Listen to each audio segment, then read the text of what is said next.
ये दीवार घड़ी है, अटक अटक के चल रही है। 24 आवर्स में से ये कभी 15 मिनट कभी 20 मिनट लेट हो जाती है, अटक अटक के रुक के पीछे हो जाती है। तो इसको देखेंगे। इसमें पीछे जो ये 4 स्क्रू हैं, इन चारों स्क्रूज को खोल के और इस कवर को, फ्रंट कवर को अलग कर देंगे हम, और ये मशीन निकालेंगे। फिर ये इसके जो, इनको बड़े सावधानी से करेंगे इस काम को। आगे बढ़ते मैं इसको खोल लेता हूँ। पेचकस से बिल्कुल परफेक्ट पेचकस यूज़ लेना है अपने को।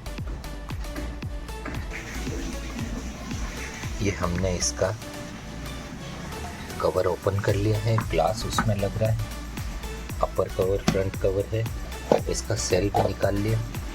अब हम इसको मशीन को निकालेंगे, मैकेनिज़्म को, जो ट्रिगरिंग मैकेनिज़्म है टाइम और आवर्स, मिनट और सेकंड्स का। इसको देखेंगे, चेक करते हैं। अब इन सुइयों को निकालने के लिए बड़े प्यार से, ये मुड़ गई, टेढ़ी मेढ़ी हो गई तो उतना अच्छी नहीं लगेगी, नेचुरल नहीं रहेगी है, और दूसरा टच भी हो सकती है। तो बड़े ध्यान से इसको, बिल्कुल प्यार से इसको ऊपर लिफ्ट करके निकालना है बिना किसी डैमेज के। इस प्रकार से हम इसको रख देंगे एक तरफ, जो मुड़े तुड़े नहीं। जैसे ये बिल्कुल सीधी है, इसी प्रकार से सीधा रहना चाहिए, है ना। इस तरीके से हम ये एक एक करके तीनों, सबसे पहले सेकंड्स की सुई निकालेंगे, फिर हम मिनट की सुई निकालेंगे, और फिर हम घंटे की सुई निकालेंगे। इसको जब हमने ओपन किया तो देखा कि इसका जो नट होता है वो उल्टा लगा हुआ था, इस प्रकार से लगा हुआ था, जो कि ग्रिप में भी नहीं आ रहा था प्रॉपर। तो इसको हमने ऐसे लगाना है, ताकि ऊपर से ओपनिंग में ये जो माइनस कट लग रहे हैं, इससे हम इसको आसानी से ओपन कर सके। और ये जब सेंटर में जाता है इसका बैक वाला सपोर्ट, तो कड़ी को बिल्कुल सेंटर में रखता है और सपोर्ट रखता है गियर्स को भी, इसलिए इसका विशेष ध्यान रखना है। ये इन्होंने उल्टा लगाया है, कोई बात नहीं, अपने को सीधा लगा लेना है। तो ये इस प्रकार से हम इसे भी निकाल लेंगे।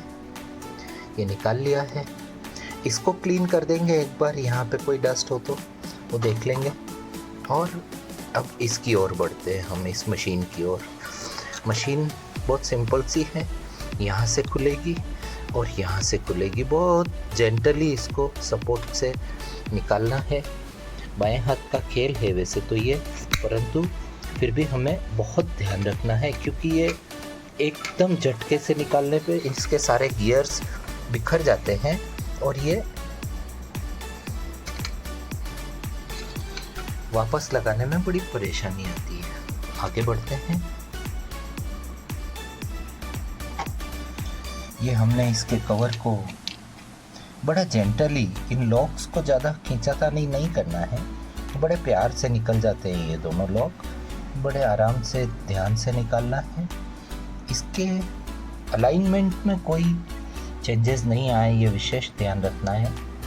अब ये खूबसूरत सा, एक बहुत छोटा सा परंतु समय देने वाला एक बहुत बड़ा मैकेनिज्म है, जिसका आविष्कार कई वर्षों पूर्व हुआ और आज भी ये प्रासंगिक है, बहुत अच्छा चलता है। इसके सर्किट की डिटेल मैं आपको और साथ में दूंगा। अभी फ़िलहाल हम गियर्स कौन कौन से कैसे लग रहे हैं उनको देख लेते हैं। सबसे पहले हम इस गियर को अलग करेंगे और एक तरफ रख देंगे, फिर सेकंड ये गियर निकलेगा, फिर इसे अलग कर दिया, इसको रख दिया, थर्ड ये गियर निकाला, मेन गियर इसके ऊपर देखिए गंदगी जम रही है बहुत बारीक सी, ये निकालेंगे। फिर ट्रिगरिंग मैकेनिज्म जो है, जो इसको ट्रिगर करता है पर सेकेंड, पल्सेस देता है, वो ये है। मेन जो घड़ी का कंपोनेंट है वो ये है। अब इसको थोड़ा सा हम डिटेल में देख लेते हैं। कि किस प्रकार से काम करता है ये। तो ये दोनों जो इसके टर्मिनल है, ये टर्मिनल दोनों, ये टर्मिनल और ये टर्मिनल पॉजिटिव नेगेटिव के टर्मिनल है। इससे इसको 1.5 वोल्ट मिलते हैं, सेल से 1.5 वोल्ट मिलते हैं। 1.5 वोल्ट ये सर्किट जो दिख रहा है सील्डेड सर्किट है, ये चिप है, ये सील्डेड चिप है और ये नॉन रिपेयरेबल है। ये जब ये सिस्टम ख़राब होता है, ये चिप ख़राब होती है तो ये रिपेयर नहीं हो सकती, क्योंकि ये पीसीबी के ऊपर डायरेक्ट बिल्ट और माउंट की हुई है। इसलिए इसको खोलते समय इसको टेढ़ा मेढ़ा बिल्कुल नहीं करना है। और ये जो पास में लग रहा है, ये जादुई, इलेक्ट्रॉनिक्स में जादुई चीज़ मानी जाती है, इसको क्रिस्टल कहते हैं। और ये पल्स जनरेट करता है। वास्तव में ये जो सेकंड्स, हर सेकंड जो हर एक सेकंड में ये एक पल्स जनरेट करता है। और जब पल्स के माध्यम से जब इसमें वोल्टेज और करंट इस कॉइल में दिए जाते हैं, तो ये कॉइल एक मैग्नेटिक फील्ड जनरेट करती है, जो इसका मैकेनिज्म को देख पा रहे हैं आप। और बीच में एक ये जो छोटा सा गियर है, इसको हर सेकंड के लिए एक एक बार मूव करती है, ऐसे ऐसे ऐसे ऐसे ऐसे करके ये मूव करती है। तो मैं निकाल के दिखा देता हूँ आपको। इसके नीचे एक छोटा लग रहा है, छोटा सा गोल, जो जब इसमें मैग्नेटिक फील्ड जनरेट होता है तो ये एक प्रकार से मोटर की तरह काम करता है। इसका जो मैग्नेटिज्म है वो जब इसमें मैग्नेट फ्लो होता है हर सेकंड, तो ये ऐसे ऐसे इस प्रकार से ये एक एक सेकंड के लिए ऐसे ऐसे ऐसे ऐसे ऐसे ऐसे ऐसे ऐसे घूमता रहता है। तो इसको भी अभी देखते हैं। अब हम इस पूरे मैकेनिज्म को निकाल लिया है हमने, गियर्स को सबको। अब हम इसको पूरा एकदम क्लीन करेंगे और वापस इंस्टॉल कर देंगे। आगे बढ़ते हैं। आज की डेट में ये कोई रॉकेट साइंस नहीं है और कोई बहुत बड़ा काम भी नहीं है। ये जो मैकेनिज़्म जो है घड़ी का, ये मार्केट में हमें आसानी से 30-40 रुपए में, 30 रुपए में, 25 रुपए में, 50 रुपए में, depends on quality and company, मिल जाता है।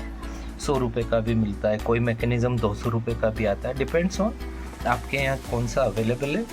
अगर चाहे तो ये पूरा भी बदल सकते हैं सीधा ही इसमें, और नहीं तो इस प्रकार से आप इसे कर सकते हैं। अब एक बहुत साफ सा एकदम क्लीन ब्रश ले लेना है, एकदम क्लीन, जिस पर बिल्कुल मिट्टी नहीं हो, और एकदम क्लीन और ज़्यादा हार्ड भी नहीं, बिल्कुल सॉफ्ट ब्रश लेना है, एकदम से सॉफ्ट हो जो एकदम। और इन गियर्स को बहुत जेंटली एक एक गियर को क्लीन करके रखते जाएंगे हम, और फिर वापस इंस्टॉलेशन की तरफ बढ़ते हैं। ये हमने इनको क्लीन कर लिया है, इसमें लगाया है। और इसके जो कॉन्टैक्ट्स होते हैं ये दोनों, जहाँ पे इसके सेल के जो पॉजिटिव नेगेटिव आके जो ये यहाँ लगते हैं, जो इसके ऊपर इंस्टॉल होंगे, बोले तो यहाँ पे आके और यहाँ कनेक्ट होते हैं वो दोनों कॉन्टैक्ट्स, ये दोनों कॉन्टैक्ट। तो ऐसे में इनको भी क्लीन करना ज़रूरी है। इसको भी हमने अच्छे से क्लीन कर लिया है, और अब देखते हैं लगा के वापस फिट करके कैसे चलती है ये। इस मैकेनिज़्म के नीचे की ओर जो 3 गियर थे, उनको हमने पहले की तरह लगा के इस मैकेनिज़्म को फिट किया है। इसको बड़े जेंटली फिट करना है, इसकी फिटिंग ही मेन है। अगर इसकी फिटिंग गलत हुई तो ये क्लॉक जाम भी हो सकती है, चलेगी नहीं, और चलेगी तो भी वो हमारा पर्पस सोल्व नहीं होगा। इसलिए अधिकांशतः इनकी रिपेयरिंग अच्छे से हो नहीं पाती है, क्योंकि इनकी फिटिंग प्रॉपर वापस नहीं कर पाते हैं लोग। तो इसका विशेष ध्यान रखना। ये देखिए मैंने इसको फिट किया है, परंतु आप देख पा रहे हैं जैसे इस एज पे ये देखिए, ये ऐसे थोड़ा थोड़ा सा ये दब रहा है। ये देखिए, ये इसलिए है कि पॉजिटिव और नेगेटिव, बैटरी के जो पॉजिटिव और नेगेटिव टर्मिनल्स हैं वो इसके पीसीबी पे अच्छे से फिक्स हो जाए। तो ये फिक्स कब होगा? जब हम इसको पूरा कंसोल को बाकी के गियर्स लगा के और जब फिक्स करेंगे तो ये इसके ऊपर प्रेशर ला के और इसको परफेक्ट कर देगा। अभी इसको बिल्कुल दबाना और टेढ़ा मेढ़ा नहीं करना है। इसको यदि हमने अभी ज़्यादा कुछ छेड़ा और इसको सही करने का यहाँ पे प्रयास किया तो ये इसका जो अलाइनमेंट है ये बिगड़ जाएगा, क्योंकि ये इसकी पूरे फिक्सचर के साथ ये पूरा फिक्स हो जाएगा और नीचे बैटरी के टर्मिनल परफेक्ट लग जाएंगे इसके। आगे बढ़ते हैं। मोटे तौर पे ऐसा मेरा अनुभव है कि 60% मैकेनिज़्म सही नहीं होते हैं। उसके बहुत सारे कारण हैं। जैसे ये एक गियर है, अब इस गियर को यदि हम बहुत बारीकी से देखेंगे तो इसके थ्रेड्स बहुत एकदम बारीक है। अब इनको क्लीनिंग के समय यदि ये थोड़े से भी ध्यान से नहीं किया क्लीन तो ये थ्रेड्स इसके जो गियर के दांते हैं, ये गियर के दांते ख़राब हो जाते हैं। एक दांता भी अगर थोड़ा सा भी टेढ़ा मेढ़ा हुआ तो ये घड़ी पूरी डिस्टर्ब हो जाती है, क्योंकि मेन यही दो गियर होते हैं जो यहाँ से जो ये पल्सेस के साथ जो गियर मूव करता है, इस गियर को इस गियर के ऊपर लोड आता है, ये गियर इसमें ट्रांसमिट करता है और ये गियर फिर अंदर जो लग रहा है गियर उसको मूव करता है। इस प्रकार से ये पूरा मैकेनिज्म चलता है। आगे बढ़ते हैं। मेन ट्रांसमिशन गियर है जो घंटे और मिनट की सुइयों को भी मूव करता है। इसमें भी देखिए आप बहुत छोटे छोटे से गियर हैं इसके। अगर ये गियर थोड़े से भी टेढ़े मेढ़े हैं तो ये कहीं न कहीं डिस्टर्ब करेंगे।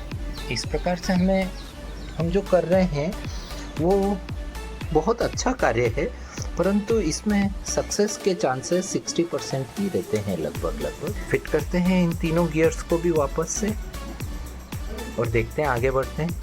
ये हमने तीनों गियर को, चारों गियर को प्रॉपर अलाइन कर लिया है और पूरे मैकेनिज्म को फिट किया है। अब इसके कवर को फिट करने का टाइम है, फिर हम इसके मैकेनिज्म को टेस्ट करेंगे। हमने इसे पूरा एकदम अच्छे से फिक्स कर दिया है।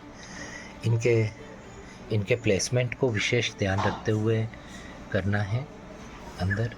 अब हम इसमें सेल लगाएंगे और सेल लगाने के बाद चेक करेंगे कि ये दे रहा है या नहीं दे रहा है पल्सेस, क्लॉक चल रही कि नहीं चल रही। तो ये पॉजिटिव इस तरफ रखेंगे, हम नेगेटिव इस तरफ रखेंगे। इसमें साइन भी दिया होता है।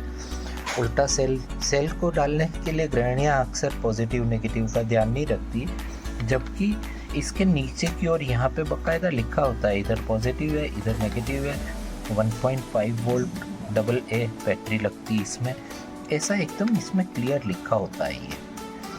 तो इसको देख के ही हम काम करें तो ज़्यादा अच्छा रहता है। बाकी क्या है, होता कुछ नहीं है। ये जो सेल लगाने का जो हाउसिंग है ये ख़राब हो जाती है निकालने और करने में। इस प्रकार से हमने ये सेल लगा दिया है। अब देखते हैं इसमें ये घड़ी है कि नहीं चल रही है। तो इस प्रकार से पा रहे हैं कि ये घड़ी अच्छे से चल रही है और आप सुन भी पा रहे होंगे आवाज़ जो आ रही है।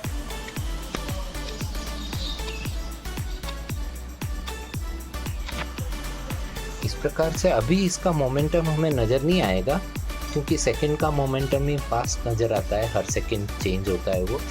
सुइयाँ लगाएंगे तो हमें बहुत अच्छे से और दिखेगा। ये जो बीच वाला गियर है ये हर सेकंड एक मूव ले रहा है, बराबर है। बस अब हम इसके वापस फिट करेंगे और देखते हैं ये सही चलती कि नहीं चलती है। Thank you. ये हमने इसके निडल लगा दिए हैं कांटे 3 आवर, मिनट और सेकंड का, और बढ़िया चल रहा है जैसा हम देख पा रहे हैं। अच्छा वर्क कर रहा है ये। अभी देखते हैं ये कितना अटकती, कैसे क्या करती। इसको पूरी पैक करते हैं। आगे बढ़ते हैं। इसको फिट कर दिया है प्रॉपर। ये बहुत साधारण सी घड़ी है, बाज़ार में 200-250 रुपये में मिलने वाली। हमारे ऐसे ही एक बार घड़ी ख़राब हो गई तो अचानक से। अब फ्यूचर में हम इसमें ये जो साइड में जो वाइट जो आप देख पा रहे हैं, इसके अंदर लाइटनिंग की व्यवस्था करेंगे ताकि रात को भी ये हम इसको आसानी से देख सकें। हालांकि नज़र आ जाती है, पर इसमें कुछ और भी कर सकते हैं, संभावनाएं हैं। इस प्रकार से हम इसको वापस आज इंस्टॉल करेंगे और देखेंगे कि ये कितने अच्छे से चल रही है। तो अभी जो समय हो रहा है उस समय को हम मिला देते हैं अच्छे से। तो ये घड़ी बिल्कुल परफेक्ट चल रही है। इसको लगाते हैं, इंस्टॉल करते हैं।